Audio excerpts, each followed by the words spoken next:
We need to understand that employee must derive satisfaction from his daily work. McLean says very clearly that there are three motivating drivers: a need for love, belonging, social acceptance. Now, this is very, very important in all of us. Power is an addictive factor. The more and more you start getting yourself addicted to the concept of power in this world,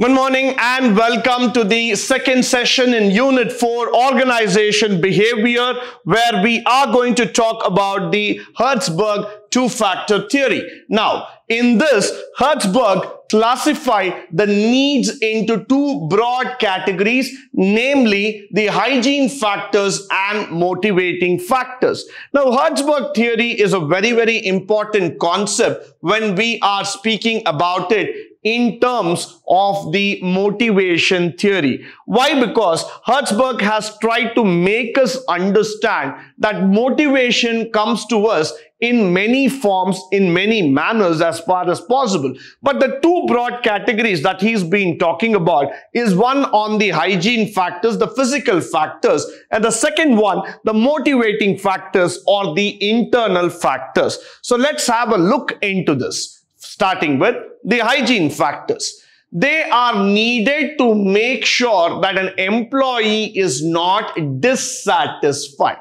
Now, let me just go with this word called as satisfaction. For a work to be done, the most important thing that I would say is none other than satisfaction.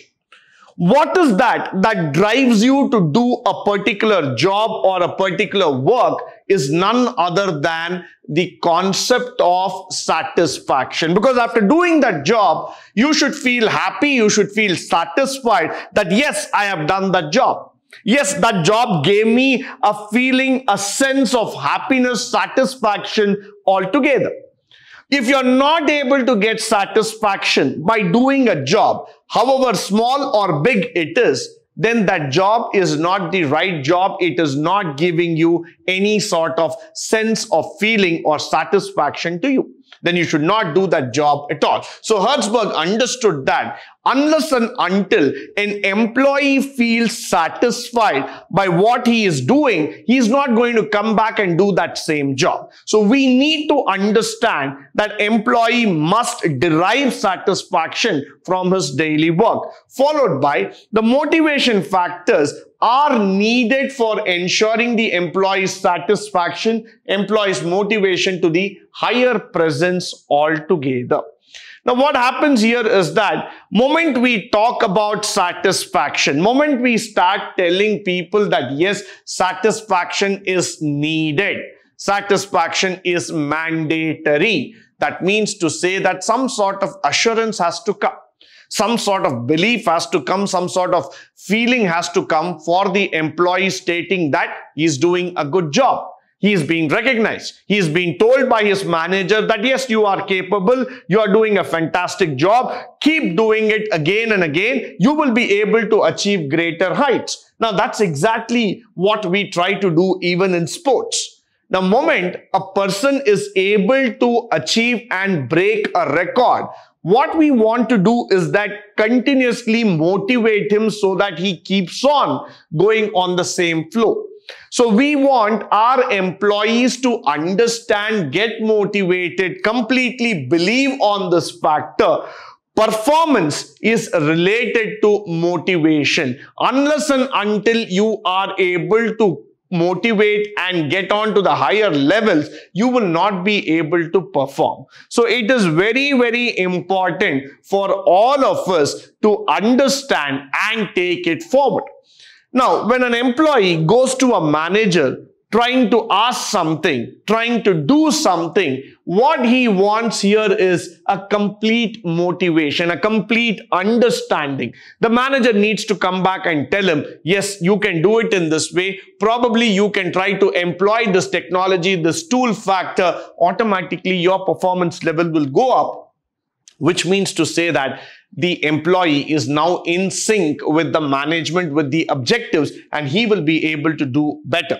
Now, the mere presence of hygiene factors does not guarantee motivation, and presence of motivation factors in absence of hygiene does not work. So, two factors here. Hygiene factors are needed. See, when I walk into an office, I feel motivated by the physical environment. The environment is nice. It's very good. The building looks so attractive. The people, the facilities, the organization is definitely going to drive me to work in that place. But in that same organization, if I'm not getting motivated to complete a task, my manager, my boss, my leader are not on the motivating factors at all. However good that building be, however good my salary might be, but I'm not going to do that job. I'm not going to get motivated at all to complete that task. So what Hertzberg always says is that A cannot live without B, or B cannot be without A. So hygiene factors as well as the motivating factors, both of them should be present because they are interdependent. If both of them are not there, then automatically the employee will not be motivated, the employee will not be able to achieve the task.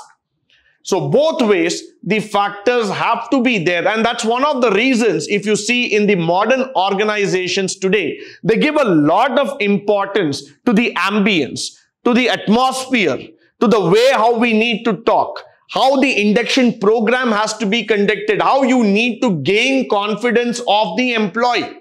So what we are trying to do is that we have to get ourselves acknowledged by the employee, by the team. Then only motivation and confidence can be built up and we will be able to achieve higher levels of performance. Moving further, the McLean's theory of needs. McLean says that we have three motivating drivers and it does not depend on our gender and age. Now, one of the drive factors that will be dominant in our behavior, the dominant drive depends upon our experience. That's a very, very fantastic theory that we need to understand in terms of the motivation.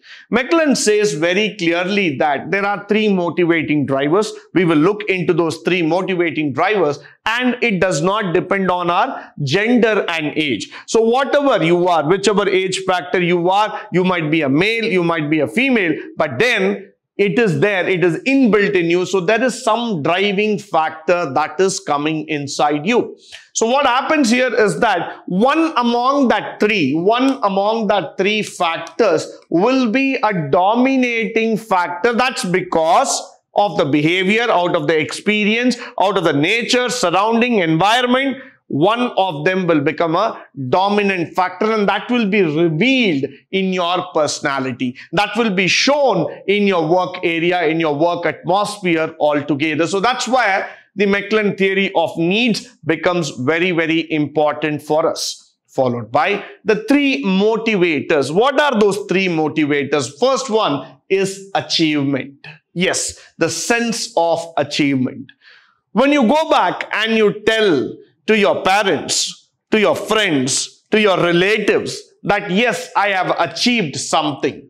It might be a prize, it might be a certificate, it might be marks, it might be a completion of a course. There is a sense of achievement, sense of pride, sense of honor, saying that yes, I have done this. So that's what it comes with your own competence. Why? Because that is the direct display of your skills, your talent, your hard work. So moment that factor is being recognized more in the society, it is being displayed at all levels, it is being spoken at all levels, then the achievement factor becomes truly greater. Now that's where people start understanding that high need for achievement, preferred task for personal responsibility. They provide a personal responsibility factor and results are based on their own efforts. So they will also prefer quick acknowledgement of their progress. Achievement is such an important thing. It is so well built that at every instance, at every point of view, you want that recognition. It might be the smallest thing. Let us start with even a baby. When it starts putting its first step of walking, the baby wants it to be recognized. It wants to walk show before its elders in the family, before its parents, its known surrounding all together, and wants that activity to be acknowledged. That's exactly the sign of achievement. It is happy. That moment people look at it, acknowledge it, clap hands, call it out by names all together, it gets completely elated. Now that's exactly what happens in every employee, every personality all together. Why? Because we want the same thing. Our achievement might be very small when compared to others. But for us, that achievement is an Himalayan task. That achievement is a big step that we have taken in our life. That's why every time we believe in organization, that take a moment to understand your employee. Take a moment to recognize your employee for whatever he has done. It might be a new learning, it might be a new skill, it might be any kind of talent that is being displayed. The role of a manager, the role of a leader is to immediately recognize the achievement, because the employee will definitely get motivated for it. That's a very, very important thing that we have to do in our life. Followed by affiliation, a need for love, belonging, social acceptance. Now this is very, very important in all of us. Why? Because people need that affiliation all the time. You might be great, you might be small, you are an achiever, you are a non-achiever, you are scoring good in your subjects, or you might not. That's secondary.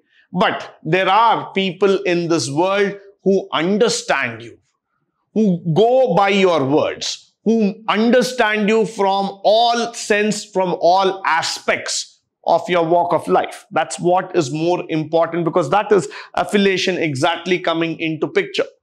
Affiliation tells you that yes, you are accepted as what you are. There are people in this world who are ready to shower that love and affection on you, irrespective of your achievement, irrespective of the task, the ability, the skill sets that you own. That affiliation matters a lot. Why? Because the more and more the like and the acceptance that starts coming from others, that itself is a motivation. Just look at that factor. Today, in every social media, starting from Instagram, starting from Facebook, or starting from Snapchat, or any of those kind of things, more the likes, that itself gives you a motivation. Is it true? Why? Because this was the factor that was told by McLean altogether. That like, that acceptance, the number of subscribers, the number of people who start following you, that's a very big motivation that we are talking about today. This was discovered hundreds of years back itself. Many years back, when he had been telling about the like and acceptance. That's the affiliation that we are talking about. Moment you get that affiliation, moment you get that acceptance from people, automatically you tend to participate, you tend to become even more active in the social circles. You are so enthusiastic that you don't want to give up. You feel that yes, things are on the way. I am appreciating, I am doing things. This is what I wanted, and this is how I'll keep moving. So that is what all about in terms of the acceptance level, in terms of the organization behavior. Now, they tend to participate in social gatherings and may be uncomfortable with the conflict. Many a times, the most important thing here is that whenever you are part of a society, you are a part of a gathering altogether, and if there is a conflict in terms of understanding you, in terms of understanding your social factors, in terms of understanding your behavior, your personality altogether, there might be a conflict arising altogether. That's very much quite evident in the terms that we are doing. But then that is not what we are trying to see. That is not what we are trying to understand here. What we want is the affiliation. We want that recognition to come in as soon as possible. Followed by this affiliation factor, when we are talking about, the next thing is the power, the need for control of work or the work for others. The people with higher need for power desire situations in which they can exercise power and influence over others. Very, very important factor. Power is an addictive factor. The more and more you start getting yourself addicted to the concept of power in this world, you want to go higher places altogether. You want to take up responsibility. You want to get into situation where you can exercise your power, where you can show people that you are powerful. That is the addiction of power. Power is not something that you want to hold it back.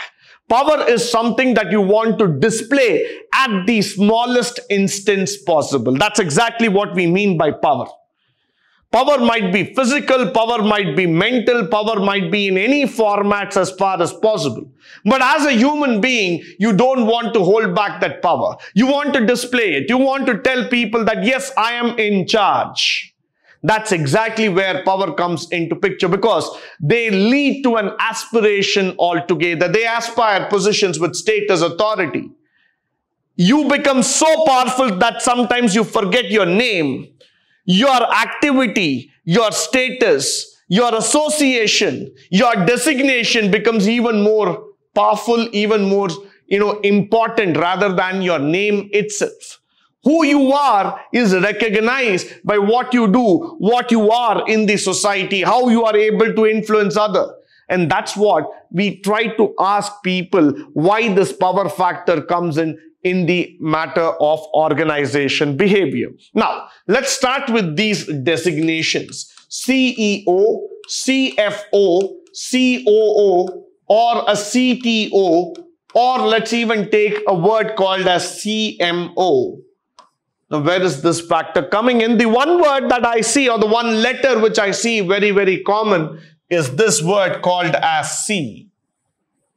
Chief Executive Officer, Chief Financial Officer, Chief Operations Officer, Chief Technology Officer, or the Chief Marketing Officer, whoever you are. But that word chief, that designation chief, matters a lot. Why? Because you have been entrusted with the power to make certain decisions. You have been entrusted with the power to call for shots.